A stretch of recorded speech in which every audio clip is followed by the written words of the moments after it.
हर तरह से, जिस भी तरह से वो आवाज़ उठा सकते हैं, लेकिन वो आवाज़ नहीं उठाते हैं। तो इंसान तो वो होता है कि जब उस पर देखता है कि उसके कुछ अधिकारों का हनन होता है, कुछ चीज़ें उसके ऊपर थोपी जाती है, कुछ चीज़ें उसकी मनचाही नहीं होती है, उन चीज़ों पर वो आवाज़ उठाता है। वो उसका हक है और इंसान होने का मैं समझता हूँ ये एक निशानी है। मैंने ऐसा क्यों लिखा कि क्या आप जानवर हो? एक 2-3 उदाहरण देता हूँ मैं, और सोचिएगा कि क्या ये आपके साथ हो रहा है या आगे भविष्य में होगा, इस बारे में सोचिए। सबसे पहले, अभी ये जो आपने मास्क लगाया हुआ है, या जब आप बाज़ारों में जाते हो, अपने जहाँ कार्यस्थल है वहाँ जाते हो, या कहीं पर भी जाते हो भीड़ भड़के वाली जगहों पर, आपने, क्योंकि सरकार ने कहा है, सरकार के आदेश है, आपने मास्क लगाया है। यानी आपका मुंह बंद करने की कोशिश है। मुंह बंद करना यानी कि आपको मारना। ठीक है, चलो ठीक है, फिर भी आप जीवित हो। अब जीवित हो तो आपको ऐसे ऐसे मास्क बनाए हैं, बड़े अच्छे मॉडल वाले मास्क, कि जिससे आप इंसान नहीं बल्कि बंदर दिखते हो। बंदर, जी मैं कहूंगा बंदर दिखते। मैं जब लोगों को मास्क लगाए देखता हूं ना, तो मैं कहता हूं ये बंदर है। तो ये आपको बंदर बनाया है। ऐसा कोई स्टडी पब्लिश हुई है कि N95 मास्क अच्छे से अच्छा, वो भी आप पहने तो आपका जो कोरोना वायरस से रोकथाम होगी? ऐसा कोई पेपर है? नहीं है। उल्टा ये पेपर है कि अगर आप लगातार रोजाना 8 घंटे तक अगर मास्क लगाए रहते हो तो आपका ऑक्सीजन सैचुरेशन रोज के रोज जो है कम होता जाएगा, और फिर आगे चलकर आपके लंग्स कमजोर होंगे और आपको कैंसर हो सकता है। ये है, ये पेपर है। अगर कोई मुझे कहे तो मैं डीएम में उसको पेपर भेज दूंगा। ये हो गया एक तो बंदर। अब दूसरा, आप सोचिए, हमारे पास टेक्नोलॉजी नहीं थी आज से 40 साल पहले, 50 साल पहले नहीं थी। क्या किसी की डिलीवरी नहीं होती थी? होती थी, आराम से होती थी, बिना चीरफाड़ के होती थी। उस वक्त लोग अच्छे खासे जीते थे, अच्छा खाते थे, बिना पेस्टिसाइड के, बिना रासायनिक खाद के, फुल ऑर्गेनिक खाते थे। अब ये जीएमओ आ गया है, जेनेटिकली मॉडिफाई करके आया है। आपको भरा पूरा अच्छा दिखता है, आप लेते हो। और फिर टेक्नोलॉजी आई, ये मोबाइल भी नहीं थे उस वक्त, टेलीफोन भी नहीं था, पत्राचार करते थे, कबूतरों का यूज करते थे। वो वक्त कितना अच्छा था। लेकिन आज आपको सारी सहूलियतें चाहिए, वो भी बिना कोई ज्यादा मेहनत किए हुए, चुटकी बजाते सारी चीजें होनी चाहिए। अब इस तरह से हमने अपने आप को आलसी बना लिया है। शेर जो है वो शिकार नहीं करेगा और सोचेगा मैं यहीं बैठूं और शिकार खुद मेरे पास आए और मेहनत ना करूं और मैं उसको फाड़ के खाऊं। हो सकता है? शेर को भूख लगी है, वो मेहनत करेगा, उसके पीछे दौड़ेगा शिकार के, उसको पकड़ेगा, अपनी एफर्ट लगाएगा और उसके बाद वो अपना पेट भरेगा। लेकिन हम आलसी होना चाहते हैं। चलो ठीक है, फिर आपको अब तक तो ठीक है, सारी चीजें आ गई, आपके हाथ में मोबाइल है जिससे आप मुझे देख रहे हो और मैं उसके जरिए आपसे बात कर रहा हूं, अच्छी बात है, चलो ठीक है। आगे क्या सोचा है? आगे आने वाले दिनों के बारे में मैं आपको आगाह करने जा रहा हूं। मैं वो नहीं कहूंगा कि वो एकदम हायर सीक्रेट फैमिलीज, वो 13 एलिट फैमिली कौन सी है, उनके नाम क्या है, वो नहीं बताऊंगा उसके बारे में, वो आपको सर्च करना पड़ेगा। लेकिन ये देखना पड़ेगा उनके नाम के बजाय कि उनके काम क्या है और वो काम आपके ऊपर कैसे असर कर रहे हैं और किनके जरिए कराया जा रहा है। क्या उन तक आप पहुंच सकते हो? मुझे नहीं लगता आप नहीं पहुंच सकते उन तक। लेकिन जो उनके कुत्ते हैं, जो उन्होंने पाल रखे हैं, वो उन तक आप जरूर पहुंच सकते हो, उनका गिरेबान पकड़ सकते हो। लेकिन हमें अपनी बुद्धि विकसित नहीं करनी, उस तरफ हमें विचार नहीं करना, हमको जानवर बने रहना है। दूसरा जानवर पे आता हूं मैं। एक जानवर आपने देखा होगा, घोड़ा, जिसका ध्यान यहां वहां भटके, इसकी वजह से उसको यहां ऐसे लगाया जाता है, ऐसे, ना दाएं देखे ना बाएं देखे, ऐसे लगाया जाता है, वो स्ट्रेट देखे। ऐसे ही एक सिस्टम आ रही है मेटावर्स।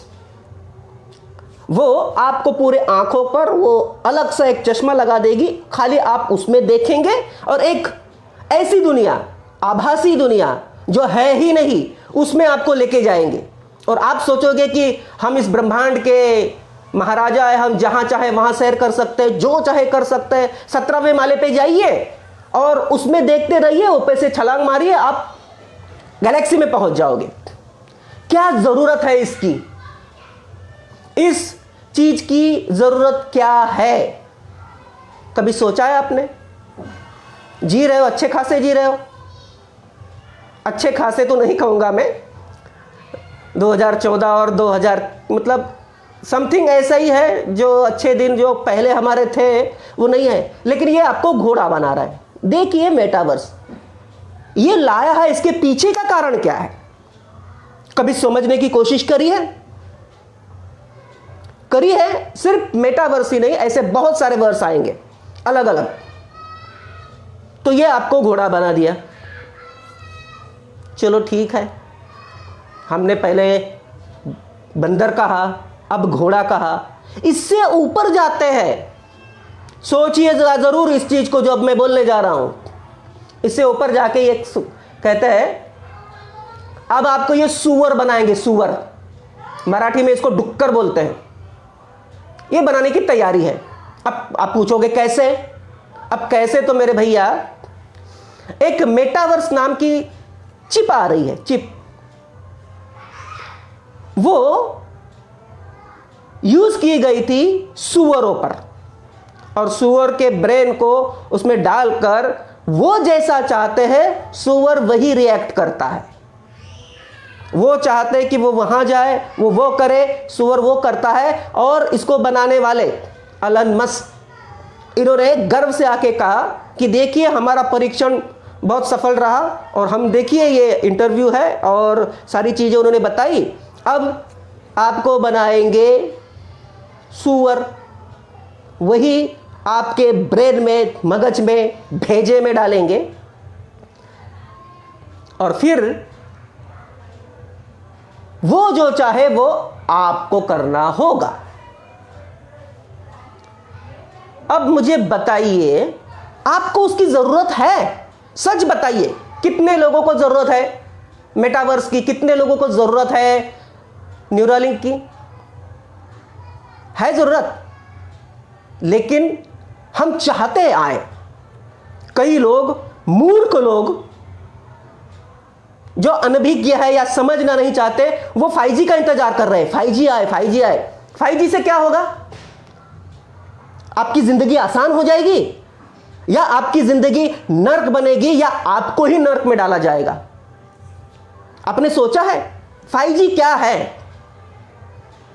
इंसानों की तरह अपनी बुद्धि इस्तेमाल कीजिए। उस विषय को जो आप नहीं जानते हो, जानने का प्रयास कीजिए, उसके लिए खोजबीन कीजिए, एफर्ट लगाइए।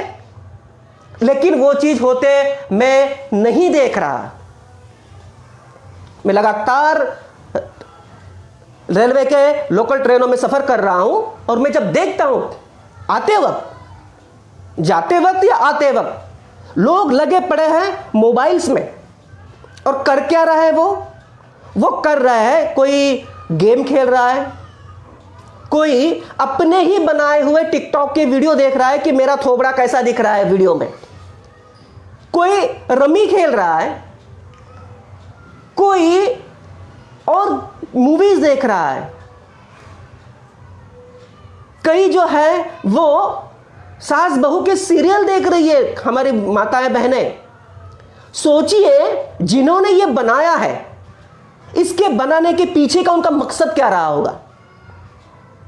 सिर्फ आपका एंटरटेनमेंट, उससे भी बहुत ज्यादा, कि आपको जिन चीजों में ये बांध सकते हैं वो बांध लेंगे,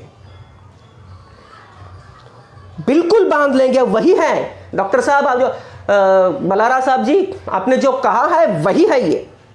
अब उनको ये समझने की जरूरत है कि ये इनको फाइनेंस कौन कर रहा है, इनको रिलीज कौन कर रहा है, ये कौन सी कंपनी है, कौन सी कंपनीज हैं जिनको ये फाइनेंस कर रहे हैं, वो चाहते क्या है आखिर। जिनको सास बहू अच्छी है वो सास बहू के प्रोग्राम देखेंगे और उनमें उत्सुकता डालेंगे और कोई चीज पर उनका ध्यान ना हो। समाज में क्या हो रहा है, समाज के साथ हमारे पर क्या असर पड़ेगा, वो हमारे साथ क्या करना चाह रहे हैं, सारी चीजों के बारे में अनभिज्ञ हैं। बस उन्होंने प्रोड्यूस किया, आपके सामने पेश किया और आप उसके पीछे लग गए। बिग बॉस एक बेहुदा वाहियात सा जैसा सीरियल, वो क्यों बनाया, किसने बनाया, इसके पीछे कौन है, वो क्या चाहते हैं, कौन सी बड़ी बड़ी कंपनियां हैं, वाया कौन कौन है। और बड़ी जो आप कोई भी अगर हॉलीवुड की फिल्म देखें, वहां स्टार्टिंग में जो लोगो आते हैं, विक्टोरिया का आता है, फला ढिमका, ये कितनी बड़ी कंपनियां हैं, वो क्यों कर रही है, वो क्यों इनको फाइनेंस कर रही है, आपके भले के लिए। वो आपको उलझा के रखना चाहते हैं। अब मैं चूहे और बिल्लियों पे आता हूं। एक उदाहरण मैंने बंदर का दिया, दूसरा घोड़े का दिया, तीसरा सूअर का दिया। अब मैं चूहे और बिल्ली, चूहे पर ही आता हूं क्योंकि चूहे पर करे जाती है। मेरे देश के नागरिकों और पूरे दुनिया भर के तमाम लोगों जो भारतीय बिखरे पड़े हैं, वो मेरी हिंदी भाषा समझ सकते हैं। जरा समझने की, अगर कभी मेरा वीडियो उन तक जाए तो समझने की कोशिश करिए कि एक चीज हम देखा करते थे कि जब मेडिकल जो क्लिनिकल ट्रायल होती है, जो भी दवाएं होती है, इंजेक्शंस होते हैं, वैक्सीन होती है, जो कुछ भी होता है फार्मा कंपनीज के द्वारा जिसका क्लिनिकल ट्रायल चलाया जाता था पहले, तो उसके लिए एक प्रोटोकॉल होता था। सबसे पहले वो इंसान जो अपनी मर्जी से उसमें सहभागी होना चाहता है वॉलंटियरली, तो वो उस लैब में जाता था। लैब वाले उसको सही से स्क्रीनिंग करते थे, उसकी हाइट लेते थे, उसके वेट लेते थे, उसको बॉडी मास इंडेक्स बोलते हैं, BMI, वो करते थे। फिर ECG करते थे, ECG करने के बाद उसके वाइटल्स लिया करते थे, उसके एक्सरे हुआ करते थे, होल ब्लड की जो है रिपोर्टिंग हुआ करती है, कहीं इसको जॉन्डिस तो नहीं है, ट्राइग्लिसराइड तो नहीं है, कहीं इसका बिलिरुबिन तो ज़्यादा नहीं है, कहीं और चीज़ें तो नहीं है, इसका लीवर थोड़ा कमज़ोर तो नहीं है, कई तरह की चीज़ें उस ब्लड टेस्ट में आ जाती हैं। यूरिन टेस्ट करते थे। सारी चीज़ें करने के बाद जब वो श्योर हो जाते थे कि ये फिट आदमी है, बिल्कुल एलिजिबल है इस क्लिनिकल ट्रायल स्टडी में बैठने के लिए, तो वो उसको उस क्लिनिकल ट्रायल स्टडी में भेजते हैं। और उसके बाद होता क्या है, उनको, उन स्वस्थ आदमी को, उनसे उनका एक कंसर्न लिया जाता है, इन्फॉर्म कंसर्न लिया जाता है। उसको सारी चीजें बताई जाती है कि जो हम तुमको ड्रग्स दे रहे हैं, उस ड्रग में, उस मेडिसिन में वो किस लिए है, किसके ऊपर, कौन सी बीमारी के ऊपर होगी, और उसके बाद इसके साइड इफेक्ट क्या क्या होंगे। वो सारी चीज बताने के बाद अगर वो राजी है तो उस कंसर्न फॉर्म पर वो अपनी साइन करेगा, और तब उसको एक वॉलंटियर से लेके उस स्टडी में बैठने के बाद उसको सब्जेक्ट बनाया जाता है, सब्जेक्ट बोला जाता है। अब उसके ऊपर वो ट्रायल के लिए वो तैयार है। इसके ऊपर एक और भी नियम है, वो इंसान जो वॉलंटियरली वहां गया है, अगर बीच स्टडी में अगर उसको लगेगा कि मैं इसको विड्रॉ करना चाहता हूं अपने आप को, मुझे इस स्टडी से अलग होना है, मुझे आगे का जो पार्ट है वो पूरा नहीं करना है, तो वो उसकी मर्जी, वो निकल जा सकता है। कोई जबरदस्ती नहीं होती, कोई नहीं कर सकता कानूनन।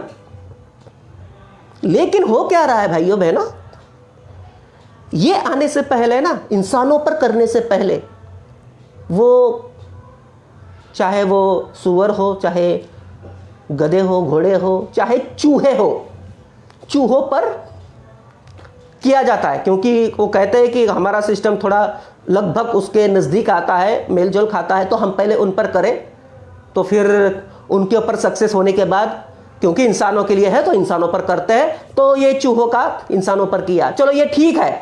आगे जो वैक्सीन है, कोरोना वैक्सीन है, ये जो है ये पूरी तरह से स्टैंडर्ड ऑथराइजेशन इसको नहीं है। ये अभी इमरजेंसी यूज ऑथराइजेशन के तहत इनकी पूरी स्टडी नहीं हुई है। इमरजेंसी में ये लगा रहे हैं। लगा किसको रहे हैं? चूहों को नहीं लगा रहे। आपको चूहा बनाया जा रहा है, आप चूहे हो, आप हो चूहे उनके, और वो आपको लगा रहे आपका बिना इन्फॉर्म कंसेंट लिए हुए। आपको नहीं बता रहे कि इसके फायदे क्या है, ये इसके साइड इफेक्ट क्या निकलेंगे, आपको किस तरह के और गलत चीजों का आपको सामना करना पड़ेगा।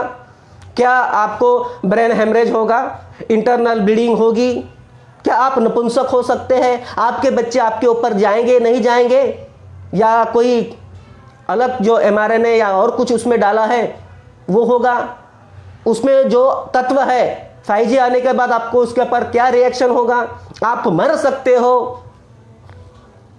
बताया है, आपसे कंसर्न लिया है। और उसके बाद भी अगर आप दूसरा नहीं लेना चाहते, जैसे क्लिनिकल ट्रायल में होता है, क्लिनिकल स्टडीज में होता है, वो वॉलंटियर अपने मन से अपने आप निकल सकता है, लेकिन आपको निकलना नहीं देना चाहते।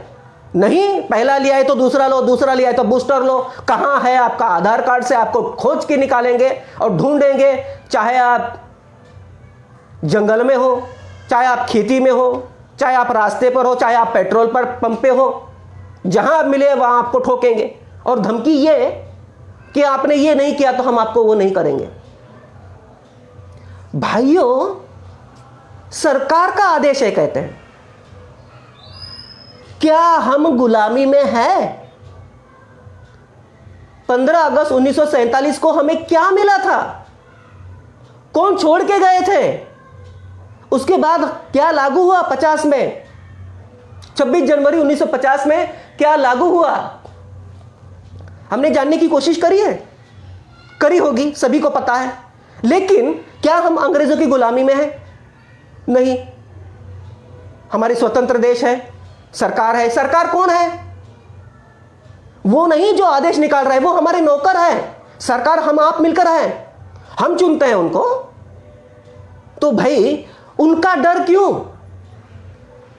वो डर इसलिए क्योंकि आप बटे हुए हो।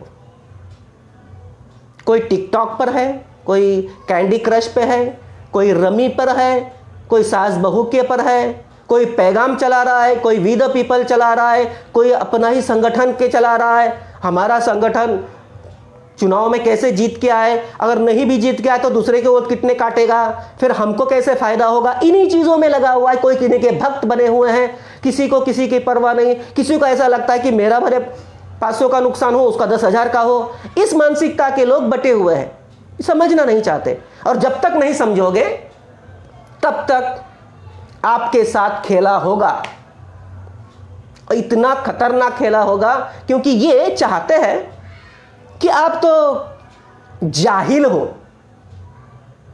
और सच बताऊं, मुझे खुद भी गुस्सा आता है, मुझे खुद भी रहम आता है उन लोगों पर, तरस आता है। अभी हम लगातार मुंबई जा रहे हैं, थाना जा रहे हैं, इतनी सी गैप भी नहीं छोड़ रहे हैं। एक रिक्शा या एक टैक्सी या एक 2 व्हीलर इतना टच करके, बिल्कुल टच होने को आता है, इतनी जगह नहीं छोड़ते आदमी को जाने के लिए। और कोई बीच में रुकता है तो इतनी जोर जोर से हॉर्न बजाता है, इतनी जोर जोर से हॉर्न बजाता है, उनको ये नहीं पता कि आगे वाला जब तक नहीं जाएगा तब तक वो हम नहीं जा सकते, उसके आगे वाला जब तक नहीं जाएगा तब तक मेरा आगे वाला नहीं जाएगा।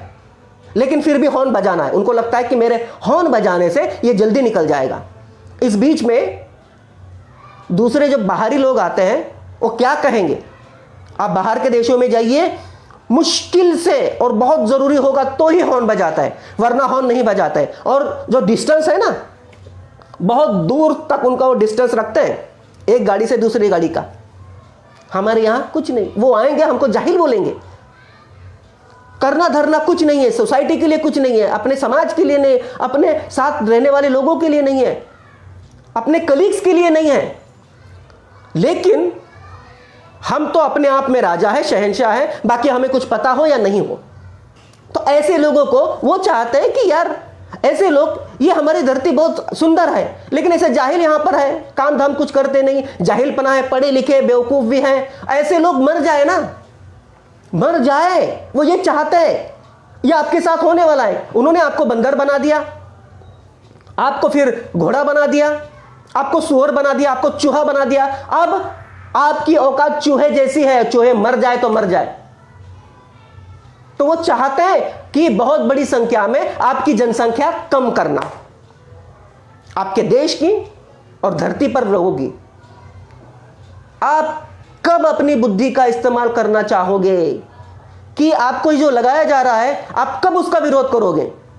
अच्छी बात है, आप उसको अमृत समझते हो तो लीजिए। मैं अपना एक्सपीरियंस बताता हूं। मैं एक सोशल वर्कर हूं और सोशल वर्कर होने के नाते पिछले साल बहुत सारे लोग कोविड वाले संपर्क में आए। उनको हम खुद क्वारंटाइन सेंटर लेके गए। जिनको कोविड हॉस्पिटल में ले जाना था, हमने कोविड हॉस्पिटल में लेके गए। उनको जहां जहां था बताया, उनके घर वालों को मोबाइल पर वीडियो कॉल कर कर बताया कि आपका घर का सदस्य ये रहा, ये उनका बेड है, यहाँ पर उनका बाथरूम है, आप ये देख लीजिए, यहाँ पर विंडो है, अच्छी खासी हवा आती है, इनको कोई तकलीफ नहीं होगी। तब जाके उनके घर वाले बोले हाँ ठीक है, हमारा आदमी वहाँ है, हमें अच्छा लगा कि हाँ वो जहाँ है। ऐसे कई लोगों के साथ मैं संपर्क में रहा हूँ। मुझे कोरोना नहीं हुआ, या यूं कहूं कि हुआ, लेकिन मैंने टेस्ट नहीं कराया। 2-3 दिन में मैंने जो काढ़े वगैरह पिए, जो कुछ भी था, एर्सेलिक एल्बम आया, बहुत सारी चीजें हैं, मैं सारे के नाम नहीं बताता हूं, वो सारे करके मैं क्योर हो गया। मुझे एक नेचुरली इम्यूनिटी आ गई, हर्ड इम्यूनिटी आ गई। अब मैं उतना सुरक्षित हूं और मैं किसी और को फैला भी नहीं सकता हूं। लेकिन जिन्होंने ये टीका लिया हुआ है, कोई गारंटी नहीं है कि ये कितने दिन चलेगा। वो बोलते ना चाइना की चीज चले तो चांद तक, वरना रात तक। ऐसा ही कुछ ये भी है टीका, 6 महीने से ज्यादा चलने वाला नहीं है। आप ठुकवाते रहो, हमने नहीं लगाया, हमको कोई तकलीफ नहीं, और हम किसी को उस वायरस को म्यूटेंट भी नहीं कर रहे हैं, उसके अलग अलग वेरिएंट भी नहीं निकल रहे हैं हमारे से। जिन्होंने लिया है उनसे हो रहा है। ये इस चीज को आप कब समझोगे? आप क्या जिंदगी भर लेते जाओगे? जब ये सारी चीजें नहीं थी तब भी लोग जीते थे। मैं तो कहता हूं वो 100 साल जीते थे। जो पुराने लोग थे ना, 100 साल से ज्यादा जीते थे। और हम इन सारी साइंस, टेक्नोलॉजी और ये सारी चीजें जो है आपके पास, आप 5G का इंतजार कर रहे हो, तो 5G का इंतजार करते करते वो आपको किस तरह से मार देगी आपको पता नहीं चलेगा। आपको पर्टिकुलर टारगेट कर कर, एक बंदे को टारगेट कर कर, कोई पर्टिकुलर ये आदमी है इसको मारना है, कर सकते हैं। लेकिन हम अपने ही दुनिया में मगन हैं। इसके बारे में सोचो। और कोई क्यों नहीं बोल रहा है? बहुत सारे संगठन है, बहुत सारे लोग हैं अलग अलग विचारों पर। कई नास्तिक है, वो नास्तिक के ऊपर बोल रहा है, कोई कहां क्या कर रहा है। मतलब मुझे खुद ही यार तरस आता है कि इन लोगों को जो उनके साथ घटने जा रहा है, जो लोग लिया है वो भी मरेंगे, और जो लोग नहीं ले रहे, जो विरोध कर रहे हैं, वो तो टारगेट पे है ही। अब सोचिए, किसान आंदोलन दिल्ली का, हमारे किसान भाई उठ गए वहां से, ठीक है, अब वो चले गए। अब उसके बाद आपकी आवाज उठाने वाला कौन है? क्या इतनी बड़ी संख्या में आप आ सकते हो? उतना बड़ा आंदोलन आप खड़ा कर सकते हो? अब ये one world, one order, one government, one religion, one currency, one जो तुम्हारा उपचार पद्धति है, ये सारी वन हो जाएगी। और फिर कोई विद्रोह हुआ तो फिर सरहदें नहीं रहेंगी। One world one order one government, तो फिर सरहदें नहीं रहेगी। ये मिलिट्री वाले क्या करेंगे, हमारे भाई फौजी भाई जो हवा में उड़ते हैं, पानी पे चलते हैं, ज़मीन पर दौड़ते हैं, इनको तो काम धाम नहीं रहेगा। फिर ये क्या कहेंगे कि ऐसी जो देश को बचाने के लिए और जो देशद्रोही है उनको आप मारो। तो क्या करेंगे, अब तो कोई सामने दुश्मन नहीं रहा, दूसरा कंट्री वाला एक हो गए।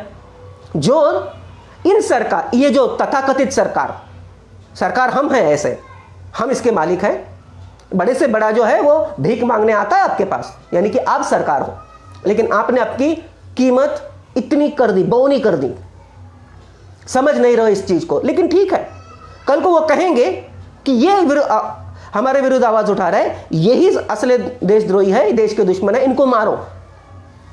हो सकता है उन जवानों में आपका भाई होगा, बेटा होगा, या उनका कोई बाप होगा, चाचा होगा, ताऊ होगा, वो नहीं मारेंगे, बोलेंगे यार हम अपने पर कैसे गोली चलाएं, इसके ऊपर क्या करेंगे जाके ये। ठीक है, इंसान में भावनाएं होती है, संवेदनाएं होती है, मानवता होती है, इंसानियत होती है, तो सोच सकता है। लेकिन आपको जानवर बनाना है, उसके बाद आपको रोबोट बनाना है, तो ये रोबोट लेके आएंगे। रोबोट को सिर्फ आदेश देंगे, ऑर्डर देंगे, kill him, he is your target. बस उसको ना कोई सोच है, ना कोई मानवता है, कोई एहसास नहीं है, कोई सेंस नहीं होगा, बस उसको ऑर्डर फॉलो करना होगा, वो मार देगा। ऐसे युग में जा रहे हो आप। उससे पहले अगर जाग गए तो पूछना शुरू करो।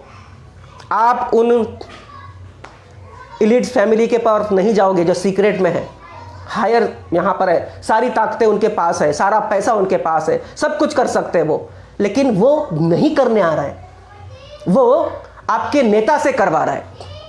हो सकता है आपका पार्षद होगा, आपका सांसद होगा, आपके इलाका का मंत्री होगा, आपका मुख्यमंत्री होगा, आपका प्रधानमंत्री होगा, ये आपके पकड़ में है। इनको पकड़ो। जब आप इन पर एकजुट होकर एक विषय के ऊपर अगर दबाव डालोगे तो ये भागेंगे, धोती पकड़कर, झोला पकड़कर भागेंगे। लेकिन आप बोलना नहीं चाहते हो, आपकी जिंदगी पर आ गई, आपके बच्चों पर आ गई, आपके बच्चों को कंपल्शन कर किया जाएगा कि इनको जो है ठुकवाओ, ये ठोको, वैक्सीन लगवाओ। चाहते हैं ये कि जनसंख्या कम करना, विश्व की आबादी कम करना। तो आपका बच्चा आपको प्यारा है, उनको प्यारा नहीं है मेरे भाई। उनकी चूहे की जान की भी एक ही कीमत और तुम्हारे जान की भी एक कीमत। आपको जानवर बना दिया उन्होंने, तो आप जानवर बने रहोगे या फिर इंसानों की बुद्धि यूज करोगे। वो बुद्धि जिस इंटेलिजेंट ने हवाई जहाज भी बनाया, बहुत सारी चीजें बनाई, पानी पे आप तैर कर जा सकते हो, बिना तैरे सोकर जा सकते हो, ऐसी बहुत सारी चीजें बनाई हैं। तो उस बुद्धि का विकास करो। और ये क्यों हो रहा है और ये हमारे पर क्या करेगा, क्या असर डालेगा, इससे हमारा उज्जवल भविष्य सामने है या अंधकारमय है, या हमको मार डालने की साजिश है, और आगे ये हमारे साथ क्या क्या करने वाले हैं, ये सारी चीजें के बारे में कब सोचोगे आप। और जब तक नहीं सोचोगे, आपके इसी नासमझी का, ना आवाज उठाने का ये फायदा उठाते रहेंगे। और एक दिन ऐसा आएगा कि आप बंद कर दी जाएगी आपकी आवाज, जैसे आज मास्क से की हुई है। जैसे वैक्सीन के परिणाम और आ गए हैं और आने तो बहुत बाकी है, भयंकर परिणाम अभी आने बाकी है। तो मैं समझता हूं, हो सकता है मेरी बात से आप लोग इत्तेफाक ना रखें, मुझे पागल कहा जाए, हो सकता है, वो आपकी राय है। मुझे जो विचार लगे मैंने आपके सामने प्रस्तुत किए। लेकिन अगर इस विषय पर अगर सोचोगे इंसानों की तरह, इंसानों में जो बुद्धि है वो यूज करके बुद्धिमान बनोगे, तो इस विषय के बारे में सोचो। जात, धर्म, देश, सरहदें, ये अब उतना मत सोचो। ये सोचो कि तुम्हारी जिंदगी के साथ क्या होने जा रहा है, तुम्हारे माता पिता के साथ क्या होने जा रहा है, तुम्हारे बीवी, तुम्हारे बच्चे के साथ क्या होने जा रहा है, तुम्हारे भाई, तुम्हारे बहन के साथ क्या होने जा रहा है, तुम्हारे अजीजों के साथ, जो आपके दोस्त है उनके साथ क्या होने जा रहा है। अगर वो आग लगी है, आपके दुश्मन का ही घर नहीं जलेगा, आपका घर भी जलेगा, छूटेगा नहीं। तो ये दोस्ती, दुश्मनी, हिंदू मुस्लिम, ये अभी थोड़ा उसको दरकिनार कीजिए, एक हो जाइए, एकता का परिचय दीजिए और इकट्ठे होइए। इस विषय पर इकट्ठे होइए कि ऐसी क्या परवाह है आपको हमारी, इतनी परवाह कर रहे हो। जहां हम आपको दिखे आप हमें वैक्सीन ठोकने के पीछे पड़े हो, इससे क्या भलाई होगी। मुझे नौकरी नहीं है, आइए मेरे घर पर, मुझे जबरन एक नौकरी दीजिए। मेरा बैंक अकाउंट पूरा खाली पड़ा हुआ है, डाल दीजिए उसमें 15 लाख। मेरे बच्चे स्कूल अच्छी तरह नहीं जा पा रहे क्योंकि स्कूल नहीं है, स्कूल खुलवा दीजिए, अच्छे पढ़ाई उनको दीजिए। रोटी, कपड़ा, मकान, शिक्षा, स्वास्थ्य, रोजगार, इनके लिए जबरदस्ती करिए। क्यों आप बिना काम के हो, आप रोजगार लीजिए बोले। वो सारी चीजों के बारे में नहीं बोल रहे हो, जबरदस्ती नहीं कर रहे हो, बस वैक्सीन के लिए जबरदस्ती कर रहे हो। तो ऐसा क्या स्वार्थ है आपका? आप किनके वफादार कुत्ते बने हो? उनके कहने पर, हमारी जान लेने पर तुले हुए हो। हाँ ठीक है, बहुत सारे साल लगते हैं इसके रिपोर्ट आने के लिए। जब स्टैंडर्ड ऑथराइजेशन हो जाएगा, इसके सारे नतीजे हमारे सामने आ जाएंगे और उस वॉलंटियर की तरह जो क्लिनिकल ट्रायल में वॉलंटियर बन के फिर बाद में सब्जेक्ट बन के जाता है और उसके पास वो हक होता है कि मुझे स्टडी में कंप्लीट करनी है या बीच में छोड़नी है, वो उसका अधिकार होता है। तो वैसा ही हमारा अधिकार है, हम ले या ना ले, आप जबरदस्ती क्यों कर रहे हो? अगर इतना ही फायदे का दिखा हमको तो हम इंतजार करेंगे, उसके पूरे नतीजे आने देखेंगे हम अपनी आंखों से, उसके बाद हमारा फैसला है भाई, हम ले ना ले, इच्छा होगी हम लेंगे। मास्क भी पहनना जरूरी उतना नहीं है, उतना मास्क पहनना जरूरी नहीं है, आप जबरदस्ती नहीं कर सकते हो। मास्क कब पहनना चाहिए? जब आप खुद बीमार हो, आपको सर्दी है, खांसी है और कई डिजीज है, तब आप पहनो। आप किसी बीमार से मिलने जा रहे हो तब पहनो। लेकिन स्वस्थ आदमी को तुम मास्क पहनाओगे तो कहीं गाल दाग, कुछ गड़बड़ है दया। पूरी दाल काली है, दाल में काला नहीं, पूरी दाल काली है। तो इनके कालेपन को समझो, इंसान बनो, बुद्धि का इस्तेमाल करो, इस विषय के बारे में सोचो और एक हो जाओ। तो मुझे इतना कहना था, शायद मैं कुछ ज़्यादा बोल गया। तो चलिए दोस्तों, आज के लिए इतना ही। फिर कभी दूसरी लाइव बनाऊंगा और उसमें आपके साथ बात करूंगा। तब तक के लिए धन्यवाद, शुक्रिया, जय हिंद, जय भारत।